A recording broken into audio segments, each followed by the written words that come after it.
Senior doctors back strike action in England. NHS consultants in England have voted in favour of strike action in their fight for more pay.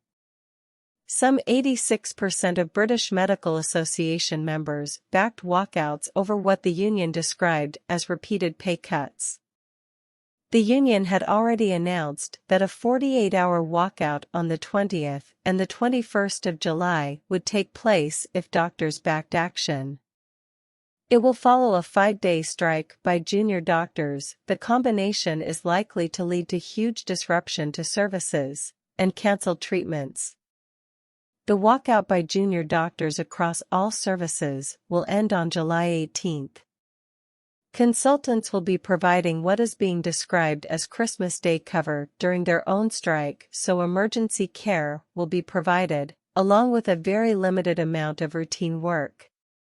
British Medical Association (BMA) Consultants Committee Chair, Dr. Vishal Sharma, said the vote showed how furious they were at being repeatedly devalued by the government. Consultants don't want to have to take industrial action, but have been left with no option in the face of a government that continues to cut our pay year after year. But he said it was not too late to avert strike action, and urged the government to come forward with a credible offer. Sir Julian Hartley, Chief Executive of NHS Providers, which represents NHS trusts, said the double whammy of strikes by doctors next month was a huge risk for the NHS to manage. Consultant pay has fallen by 27% since 2008 once RPI inflation is taken into account, but the BMA said once changes to tax and pension contributions were factored in, the cut to take-home pay was 35%.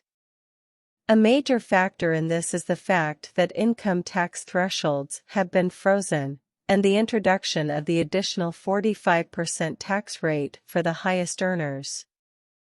During 2022, average NHS earnings exceeded £126,000 for consultants. This includes extra pay for additional hours and performance. Unlike junior doctors at the start of their dispute, consultants are not asking for full pay restoration in one go. Instead, they want to see the government to start at least giving pay rises that match inflation.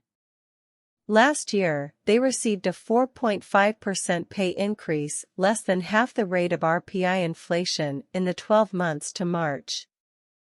No formal pay offer has been made for this year yet. Junior doctors were offered a 5% rise this year in their talks with government. They rejected this, but have since said they would be willing to phase in pay restoration over a number of years. Meanwhile, a ballot by the Royal College of Nursing failed to achieve a high enough turnout to give the union a mandate to continue its strike action.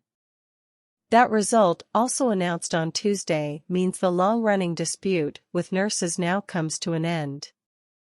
Labour Shadow Health Secretary Wes Streeting said, "This is an unmitigated disaster of the government's making, and the risk to patients and the NHS is intolerable.